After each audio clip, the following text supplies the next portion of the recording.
સુઈગામ, ભાભર, વાવ, થરાદમાં વરસાદી અસર બાદ તંત્ર દ્વારા રાહત બચાવ કામગીરી પૂરજોશમાં.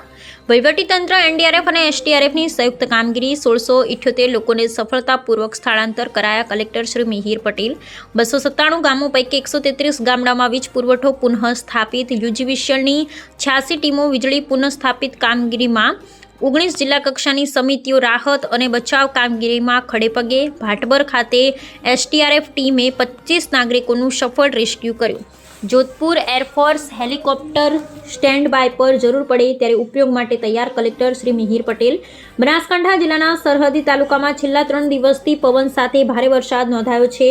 ખાસ કરી સુઈગામ, ભાભર, વાવ, થરાદ તાલુકામાં વરસાદને કારણે ગામડાઓમાં પાણી ભરાવા સાથે નાગરિકો મુશ્કેલીમાં મુકાયા હતા.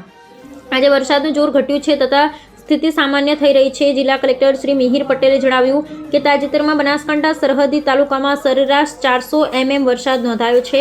ભારે વરસાદને પગલે વિધાનસભા અધ્યક્ષ શ્રી શંકરભાઈ ચૌધરીએ ગઈકાલે સાંજે વહીવટી તંત્રના અધિકારીઓ સાથે બેઠક યોજી જરૂરી માર્ગદર્શન પૂરું પાડ્યું હતું. રાહત બચાવની સમગ્ર કામગીરીના સંકલન અને સુપરવિઝન માટે રાજ્ય સરકારશ્રીએ 5 જેટલા અધિક કલેક્ટર કક્ષાના અધિકારીઓની સરહદી તાલુકામાં નિમણૂક કરી છે.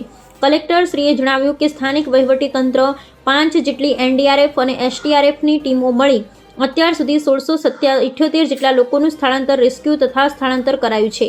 ભાભર, સુઈગામ, વાવ, થરાદ તાલુકામાં વીજળીને પુનઃસ્થાપન માટે યુજીવીસીએલની 86 ટીમો કાર્યરત છે. 297 જેટલા ગામડાઓ પૈકી 133 ગામડામાં વીજ પુરવઠો કાર્યરત કરાયો છે. કલેક્ટરશ્રીએ જણાવ્યું કે સમગ્ર રાહત બચાવની કામગીરી માટે જિલ્લા કક્ષાની 19 જેટલી સમિતિઓ બનાવવામાં આવી છે, જેમાં રાહત બચાવ, સ્વચ્છતા, કૃષિ, પશુપાલન, વિદ્યુત, રસ્તા મરામત વગેરે સમિતિઓનો સમાવેશ થાય છે. જિલ્લા કક્ષાના નાયબ કલેક્ટર કક્ષાના 13 જેટલા અધિકારીઓની નોડલ તરીકે નિમણૂક કરાઈ છે. તેમણે જણાવ્યું કે વાવ તાલુકાના ભાટબર ખાતે 2 મકાનમાં 20 થી 25 લોકો ફસાયા હતા. તેમને એસડીઆરએફની ટીમ દ્વારા સફળતાપૂર્વક રેસ્ક્યુ કરી લેવાયા છે. આ સાથે જ્યાં પણ જરૂર પડે તો જોધપુર ખાતે એરફોર્સનું હેલિકોપ્ટર સ્ટેન્ડ બાય રાખવામાં આવ્યું છે. The ultimate news, Palanpur. જિલ્લામાં તાજેતરમાં 400 mm કરતાં એવરેજ વરસાદ જે સરહદી તાલુકામાં પડ્યો છે તેને લીધે પાણી ભરાવાની જે પરિસ્થિતિ ઉત્પન્ન થઈ છે તેને ધ્યાનમાં રાખીને ગઈકાલે રાત્રે ગુજરાત વિધાનસભાના માન્ય અધ્યક્ષ શ્રી શંકરભાઈ ચૌધરી સાહેબે પણ જિલ્લા વહીવટીતંત્રના તમામ અધિકારીઓ સાથે મિટિંગ કરી માર્ગદર્શન આપેલું હતું. આ ઉપરાંત ગુજરાત સરકાર તરફથી 5 જેટલા અધિક કલેક્ટર કક્ષાના અધિકારીઓને આ સમગ્ર રાહત બચાવની જે કામગીરી છે તેના સુપરવિઝન માટે અને સંકલન માટે મૂકવામાં આવેલા છે.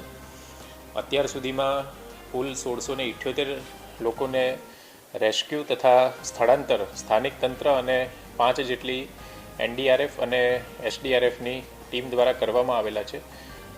જે ખાસ 4 તાલુકા છે ભાભર, સુઈગામ, થરાદ અને વાવ, એમાં યુજીવીસીએલ વિભાગની 86 કરતાં વધારે ટીમ કાર્યરત છે. કુલ 297 જેટલા ગામોમાં વીજ પુરવઠો પ્રભાવિત થયો હતો. એમાંથી હાલમાં 133 જેટલા ગામોમાં વીજ પુરવઠો કાર્યરત કરી દેવામાં આવ્યો છે. સમગ્ર જે રાહત બચાવની કામગીરી છે તેને વધુ અસરકારક બનાવવા માટે જિલ્લા કક્ષાની 19 સમિતિઓ વિવિધ જિલ્લા કક્ષાના અધિકારીઓની અધ્યક્ષતા હેઠળ બનાવવામાં આવી છે, જેમાં રાહત બચાવ, સ્વચ્છતા, કૃષિ, પશુપાલન, વિદ્યુત, રસ્તા મરમ્મત વગેરે સમિતિઓનો સમાવેશ થાય છે.